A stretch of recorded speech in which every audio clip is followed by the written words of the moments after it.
The winter of 2024 hit Chicago like a hammer to glass, the kind of cold that makes your bones ache and your breath freeze right in front of your face. On this particular December morning, the wind was whipping through the streets, turning every corner into a mini tornado of fallen leaves and forgotten newspaper pages. 17-year-old Jasmine Taylor stood in front of her bathroom mirror, carefully wrapping her favorite purple scarf around her neck. The soft wool felt warm against her skin, carrying the faint scent of her grandmother's house where it had been knitted with love just months ago for her birthday.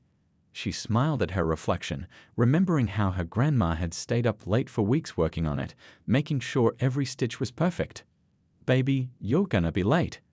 Her mom's voice carried up the stairs, mixing with the sounds of morning cartoons her little brother was watching.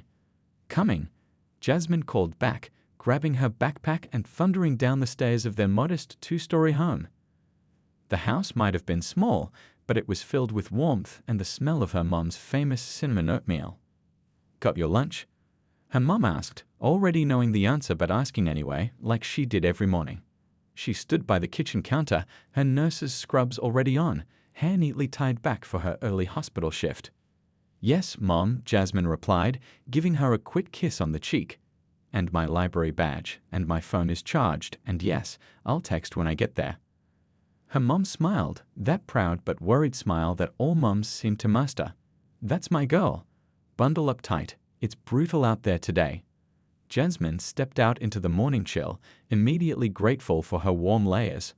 The walk to the bus stop usually took about 10 minutes, but today she walked faster, trying to outrun the cold that seemed determined to freeze everything it touched. As she turned the corner onto Madison Street, she saw the usual morning crowd at the bus stop.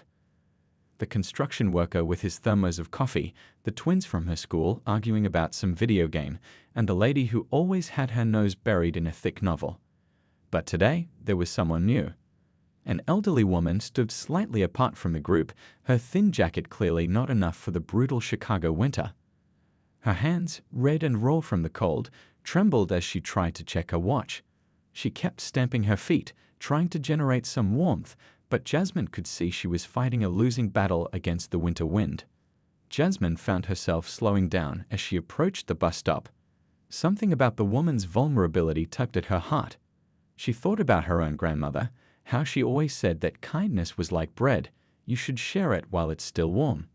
The woman's shoulders shook with another violent shiver, and without really thinking about it, Jasmine's hands moved to her own scarf. She hesitated for just a moment.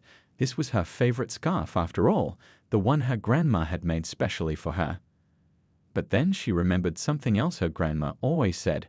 "The things we own are just things, but the kindness we share becomes part of who we are."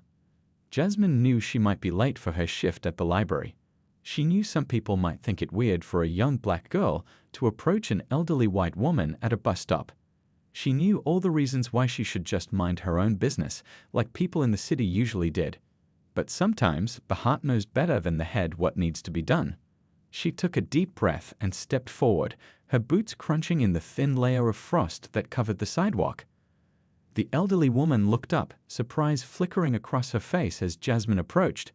But it wasn't fear or suspicion in her eyes, just genuine surprise that anyone had noticed her discomfort.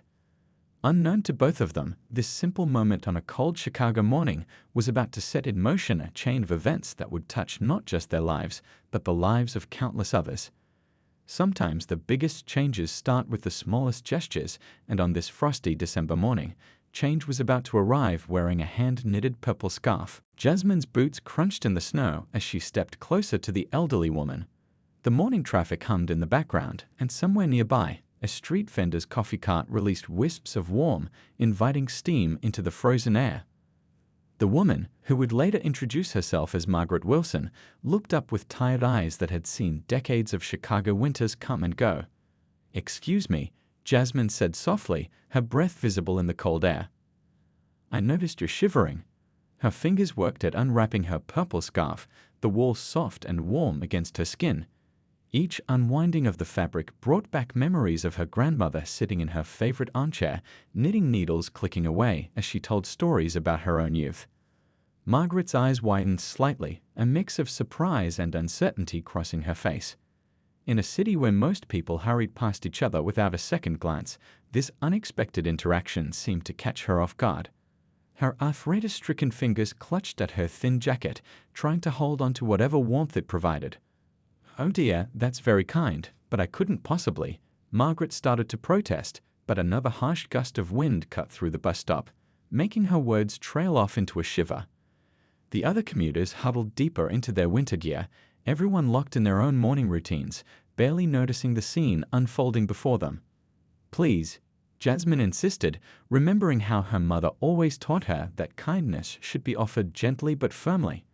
"My grandma always says a warm neck keeps the whole body happy." She smiled, holding out the scarf. The morning sun caught the purple threads, showing off the intricate pattern her grandmother had worked into the wool. Margaret hesitated for just a moment longer, then nodded gratefully. Her hands trembled, partly from cold and partly from emotion, as Jasmine stepped forward to help wrap the scarf around her neck. The wool, still warm from Jasmine's own body heat, seemed to bring immediate relief. "Your grandmother must be quite the knitter," Margaret said, her voice warmer now, touching the detailed stitching with appreciative fingers. "I used to knit myself before my arthritis got too bad." She flexed her fingers unconsciously, as if remembering the feeling of holding knitting needles. Jasmine beamed with pride. "She is. She taught me a little, but I'm nowhere near as good. She made this for my birthday last month." She didn't mention that it was her favorite scarf, or that she'd spent nearly an hour that morning deciding what to wear with it. Some things didn't need to be said. The city bus could be heard rumbling around the corner, but in that moment, neither woman was paying much attention to it. Margaret reached out and patted Jasmine's hand, her eyes bright with unshed tears. "You remind me of my granddaughter," she said softly. "She's away at college now. Always thinking of others, just like you." Other passengers began gathering their belongings, preparing to board, but Margaret and Jasmine remained in their own little bubble of connection. The morning sun had risen higher now, casting long shadows across the frost-covered sidewalk, but somehow the air between them felt warmer. "I'm already running a bit late for my job at the library," Jasmine admitted with a small laugh. "But you know what my mom always says? Being on time is important, but being kind is even more important." Margaret smiled, adjusting the scarf more snugly around her neck. "Your mother sounds like a wise woman. You must get it from both sides of the family." She paused, then added, "I'm Margaret, by the way, Margaret Wilson." "Jasmine Taylor," Jasmine replied, just as the bus doors opened with a hydraulic hiss. "And please, keep the scarf. It looks better on you anyway." She grinned, stepping back as other passengers began to board. What neither woman realized in that moment was how many people had witnessed their interaction. A young man with a phone had captured the entire exchange, moved by the simple beauty of the moment. In his caption, he would later write, "In a world where we're told to fear each other, two strangers just showed us what humanity really looks like." As the bus pulled away from the curb, Jasmine waved goodbye to Margaret, who touched the scarf gently, as if it were made of something more precious than wool. Neither of them could have known that this simple exchange would soon catch fire in the hearts of people across the city and beyond. Sometimes the most powerful moments aren't the ones that shake the earth, but the quiet ones that remind us of our shared humanity. Jasmine turned away, her neck a bit colder but her heart considerably warmer, and started walking toward the library. She was definitely going to be late now, but somehow she couldn't bring herself to mind. Some mornings are worth being late for. It started with a single post. A young graphic designer named Tom Chen had been standing near the back of the bus stop crowd that morning, scrolling through his phone like everyone else. But something made him look up just as Jasmine approached Margaret. Maybe it was the unusual side of someone actually breaking the invisible barrier that typically separated strangers in the city, or maybe it was just luck. Either way, he raised his phone and started recording. The video wasn't particularly fancy, just a steady shot of a young black girl carefully wrapping her scarf around an elderly white woman's neck. No special effects, no background music, just the natural sounds of the city morning and two people connecting through a simple act of kindness. Tom added a simple caption, "Just witnessed this on my morning commute. There's still good in the world. #ChicagoKindness." He posted it before boarding his bus, tucked his phone away, and promptly forgot about it as he headed to work. But the internet had other plans. By lunchtime, the video had been shared thousands of times. People who normally posted about their coffee or complained about traffic were suddenly sharing this quiet moment of humanity. The comment section filled up with people sharing their own stories of unexpected kindness, creating a ripple effect of positivity. "This is the Chicago I know and love," wrote one commuter. "Been feeling down about the state of the world lately. Needed to see this today," commented another. Local news stations, always hungry for positive stories to balance out their usual fare of crime reports and political drama, picked up on the trending video. A reporter from Channel 7 tracked down Tom through his social media profile. "I just happened to be in the right place at the right time," Tom explained during his interview. But what really struck me was how natural it was. The young girl didn't do it for attention or to make a statement. She just saw someone who was cold and decided to help. The story might have ended there, just another viral moment in the endless scroll of social media. But something about this particular video touched a deeper nerve in a city often divided by race, age, and neighborhood boundaries. Community groups started sharing it with messages about breaking down barriers. Teachers showed it in classrooms to spark discussions about kindness and prejudice. Religious leaders of different faiths referenced it in their sermons and speeches. By dinner time, Jasmine's phone was buzzing nonstop. Her friends had recognized her in the video, which had now been viewed over 1 million times. Her little brother ran into her room, excited. "You're famous, sis. You're all over TikTok." But Jasmine felt overwhelmed by the attention. "I just did what anyone would do," she kept telling people. She hadn't even known someone was filming. That evening, as she sat with her family watching the local news coverage, her mom squeezed her hand tight. "You did what anyone could do," her mom corrected gently, "but not what everyone would do. That's what makes it special." The video sparked conversations across the city. In coffee shops and at dinner tables, people talked about how small actions could bridge big divides. Some questioned why a simple act of kindness between people of different races and ages had become such big news. Wasn't this how things should be normally? Margaret's granddaughter, away at college in Boston, recognized her grandmother in the viral video. She called home immediately, crying happy tears. "Grandma, you're trending on Twitter," she exclaimed, then had to explain to Margaret what trending meant. The story took on a life of its own as more details emerged.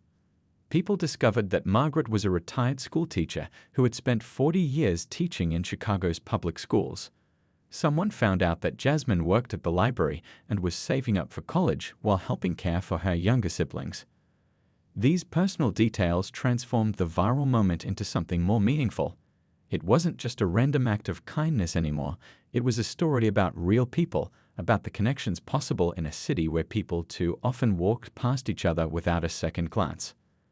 Local businesses started getting involved. A coffee shop near the famous bus stop created a purple scarf special and donated part of the proceeds to youth programs. A knitting circle at the senior center started making purple scarves to give away to people in need.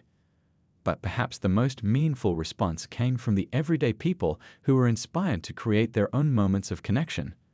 Reports started coming in of similar acts of kindness across the city. People began looking up from their phones more often, paying attention to those around them. The video had done something remarkable. It had reminded people that sometimes the smallest gestures could create the biggest changes. In a world that often seemed divided by invisible lines, a simple purple scarf had become a symbol of how easily those lines could be crossed with just a little bit of kindness. Channel 7's morning show decided to do a follow-up story about the viral scarf video. They managed to track down Margaret through her granddaughter's social media post, and soon a news crew was setting up equipment in her elegant Lincoln Park home. The house itself told a story, filled with photographs spanning decades, art collected from travels around the world, and furniture that whispered of history. Margaret sat in her favorite armchair, still wearing the purple scarf that had started it all. "I wasn't supposed to be taking the bus that day," she admitted to the interviewer, running her fingers over the wall. "I usually have a driver, you see, but Robert, he's been driving for our family for 20 years. His daughter had a baby that morning. I insisted he take the day off to meet his first grandchild." The interviewer leaned forward, intrigued. "Your family has a driver?" Margaret smiled, a bit embarrassed. Yes, well, my late husband, James Wilson, built half the buildings in the Chicago skyline. Wilson Development Corporation, that was his life's work. The crew exchanged glances. James Wilson was a legend in Chicago real estate. His company had shaped the city's architecture for decades. The revelation that his widow had been the elderly woman at the bus stop added another layer to the already compelling story. "Why didn't you call for a taxi or use a ride-sharing app?" the interviewer asked. Margaret's laugh was warm and genuine. "Oh, I'm terrible with those phone apps. My grandchildren try to teach me, but I'm a bit old-fashioned. Besides," she added, her eyes twinkling, "I've lived in Chicago for 78 years. Sometimes it's nice to experience the city like everyone else does." The interview continued, with Margaret sharing stories about her life with James, their philanthropy work, and their deep love for Chicago. But she kept coming back to that morning at the bus stop and Jasmine's kindness. "You know what touched me the most?" Margaret said, dabbing at her eyes with a tissue. "She had no idea who I was. To her, I was just another person who needed help. That's pure kindness, the kind that doesn't ask for names or status or anything in return." Meanwhile, across town, Jasmine was shelving books at the library, completely unaware of these developments. Her phone had been buzzing all morning with messages from friends who'd seen the morning show, but library rules meant keeping it on silent during her shift. During her lunch break, she finally checked her messages and nearly dropped her sandwich. Her best friend had sent her a link to an article, "Mystery Woman from Viral Scarf Video Revealed as Widow of Chicago Real Estate Legend." "I just gave my scarf to someone who was cold," Jasmine told her coworker, shaking her head in disbelief. "I didn't know she was. I mean, it wouldn't have mattered if I did know, but..." The story took another turn when the afternoon papers picked it up. Headlines read, "Kindness Knows No Boundaries, How a Teenage Girl's Simple Act Connected Two Worlds." Reporters dug into the Wilson family history, uncovering decades of quiet philanthropy that Margaret and James had done for the city. But the biggest surprise was yet to come. The story reached Silicon Valley, where Margaret's grandson, Peter Wilson, was having his morning coffee and scrolling through his newsfeed. Peter had inherited his grandfather's business sense, but applied it to technology instead of real estate. His software company was one of the fastest growing in the industry. Watching the interview of his grandmother, still wearing that purple scarf, Peter felt something shift inside him. He'd been so busy building his tech empire that he'd missed the last 3 family Thanksgivings.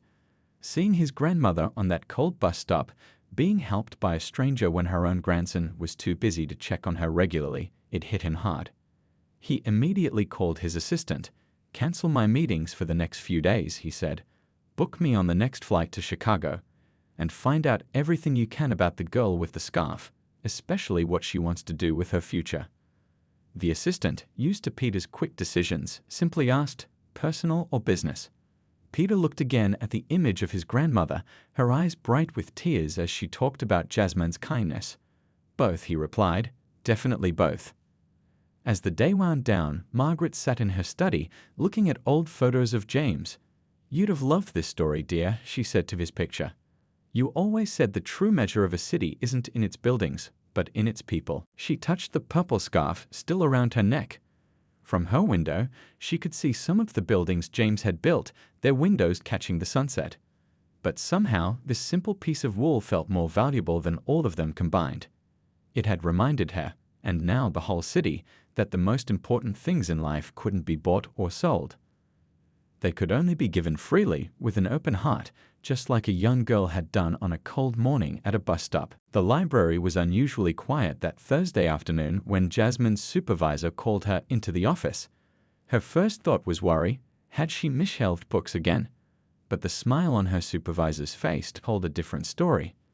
"There's someone here to see you," she said, opening the door wider to reveal Margaret sitting there, still wearing the purple scarf, and next to her was a tall man in a casual but expensive-looking sweater. "Hi, Jasmine," Margaret said warmly, standing up to give her a hug.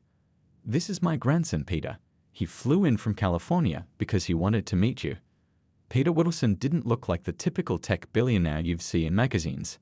He wore sneakers with his designer jeans and had a kind face that reminded Jasmine of Margaret's. He stood up and offered his hand. My grandmother hasn't stopped talking about you since I arrived, he said with a genuine smile. Would you have time to join us for coffee? There's something we'd like to discuss with you. The library's break room wasn't exactly fancy, but nobody seemed to mind. They sat around a small table, steam rising from paper cups of vending machine coffee. Jasmine's hands trembled slightly as she held her cup. Tell me about your dreams, Jasmine, Peter said, leaning forward. What do you want to do with your life? Jasmine glanced at the books surrounding them. I love libraries, she said softly. They're like these magical places where anyone can come and learn anything.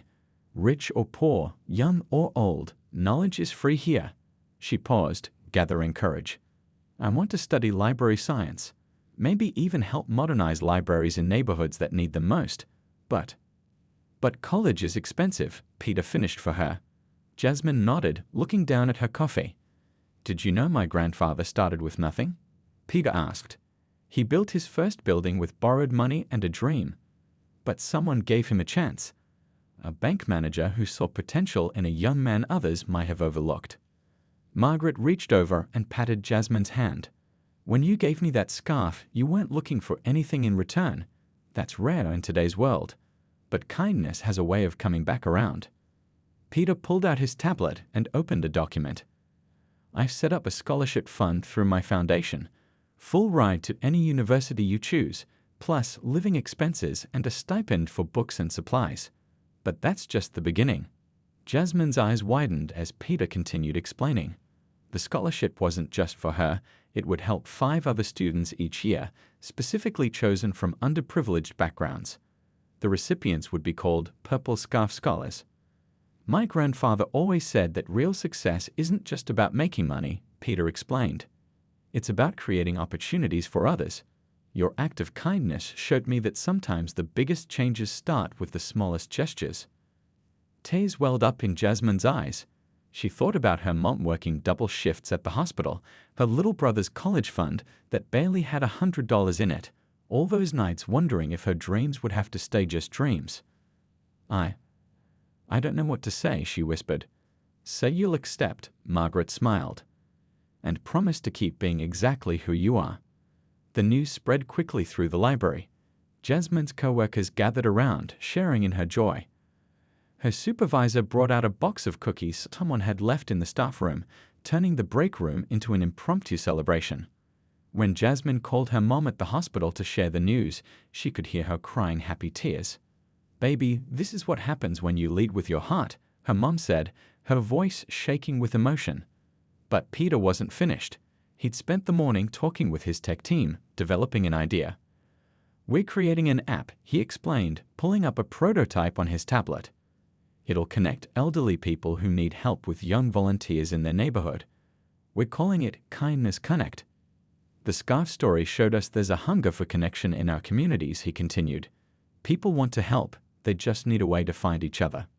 As they talked, other library patrons peeked curiously into the break room, drawn by the unusual gathering.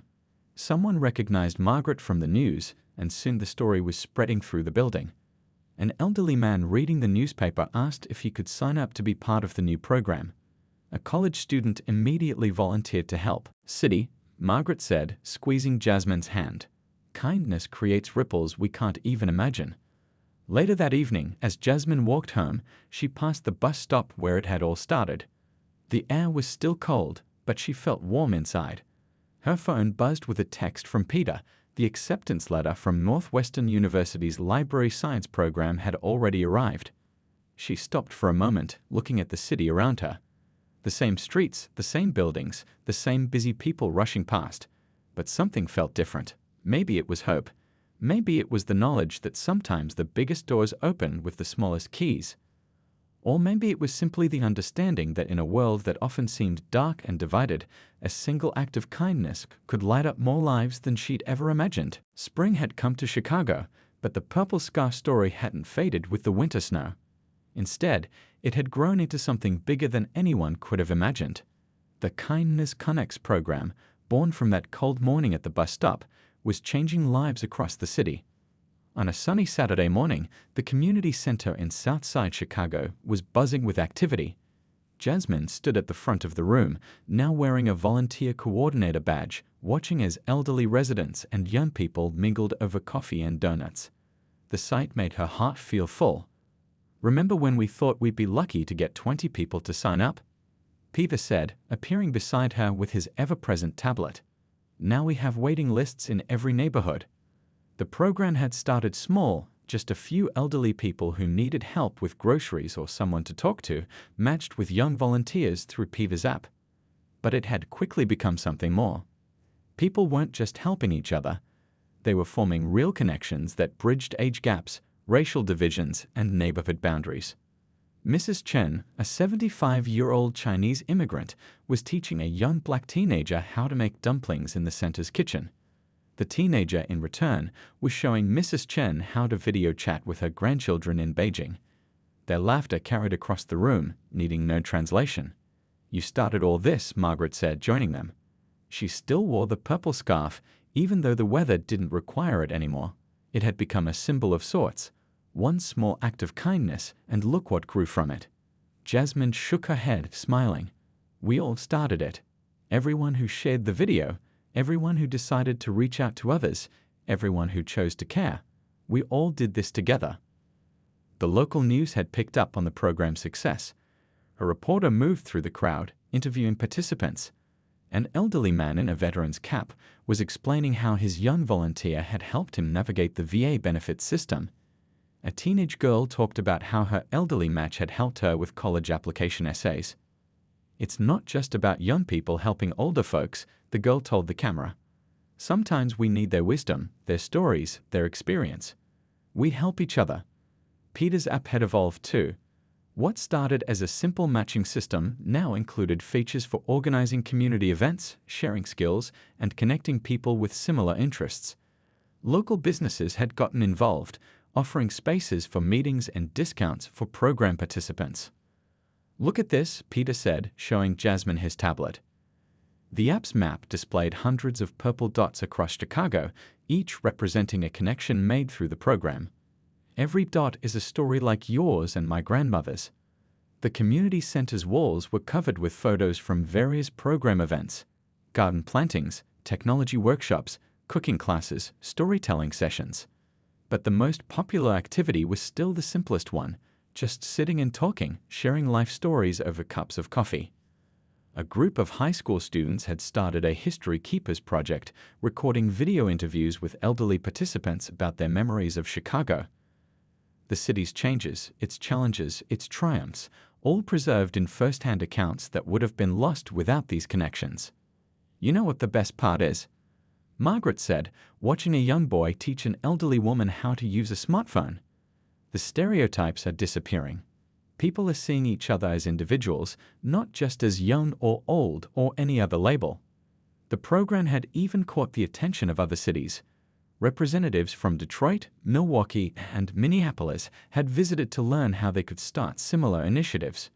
Peter's team was working on expanding the app to other locations, but he insisted on keeping it focused on genuine community connections rather than letting it become just another social media platform. "We're not trying to replace real human interaction," he explained to a group of visiting city officials. "We're just making it easier for people to find each other and connect in real life." As the morning went on, more people arrived at the community center. A local choir, made up of both young and elderly members, began setting up for a performance. They had met through the program and discovered their shared love of music. Jasmine watched as an elderly white woman helped a young Hispanic girl adjust her sheet music. Nearby, a young Asian man was deep in conversation with an elderly black gentleman about jazz history. These scenes would have been rare in Chicago just a few months ago. "Sometimes I wonder," Jasmine said softly to Margaret, "what would have happened if I'd just walked past you that morning at the bus stop?" Margaret squeezed her hand. "But you didn't. And that's the whole point, isn't it? Every moment gives us a choice, to walk past or to stop, to ignore or to help, to stay separated or to connect." The choir began to sing, their voices filling the room with harmony. Young and old, different races and backgrounds, all blending together in perfect unity. It was more than just music. It was a symbol of what their city could be when people chose to reach out to one another. And somewhere in the crowd, A purple scarf caught the morning light, reminding everyone that sometimes the biggest changes start with the smallest gestures of kindness. The graduation ceremony at Northwestern University was a sea of purple and white. 5 years had passed since that cold morning at the bus stop, but for Jasmine Taylor, it felt both like yesterday and a lifetime ago. As she adjusted her graduation cap in the mirror of the preparation room, she couldn't help but smile at how much had changed. "Ready, sweetheart?" her mom asked, smoothing down Jasmine's graduation gown. She was wearing her nurse's uniform underneath. She had to rush to work right after the ceremony, but wild horses couldn't have kept her from this moment. "Almost," Jasmine replied, reaching for something special she'd brought for the occasion, the original purple scarf. Margaret had insisted on returning it for this day, saying it needed to come full circle. In the crowded auditorium, Margaret Wilson sat in the front row, using a program to fan herself in the warm June air. Next to her sat Peter, who had flown in from California despite having a major product launch the next day. They were surrounded by Jasmine's family, her proud mom, her little brother, not so little anymore, and her grandmother, who had knitted that fateful scarf. The dean's voice echoed through the hall. "And now our student speaker, graduating summa cum laude from the School of Library Science, Jasmine Taylor." The applause was thunderous as Jasmine approached the podium, the purple scarf draped over her graduation gown. She took a deep breath and began to speak. "5 years ago, I gave this scarf to a stranger at a bus stop," she said, her voice clear and strong. "I didn't know then that I was actually giving it to my future mentor, friend, and second family. I didn't know that one small act would change not just my life, but the lives of so many others." She looked out at the crowd, seeing not just her own family and friends, but faces she'd come to know through the Kindness Connects program. There was Mrs. Chen, who now ran cooking workshops at 3 different community centers. The veteran who had become a regular speaker at local schools, sharing his stories with a new generation. Even the bus driver from that morning was there. He'd become an active volunteer in the program. "Today, I'm not just receiving a degree," Jasmine continued. "I'm carrying forward a legacy of kindness that has grown beyond anything we could have imagined." The Purple Scarf Scholarship has now helped 30 students achieve their dreams of higher education. The Kindness Connects program has spread to 15 cities across the country. She paused, touching the soft wool of the scarf. But the numbers don't tell the whole story. The real story is in the connections we've made, the bridges we've built, the walls we've torn down. It's in the elderly gentleman who taught me chess during study breaks, and the young girl who showed him how to use video calls to connect with his grandchildren. In the audience, Peter smiled, thinking about how the program had evolved. The app now had over 1 million users nationwide, but more importantly, it had sparked countless real-world connections. Companies had started giving employees paid time off for volunteer work. Schools had incorporated community service into their curricula. Other cities had launched their own versions of the program. "As I stand here today," Jasmine said, her voice growing passionate, "I'm not just a library science graduate. I'm part of something bigger. We're all part of something bigger.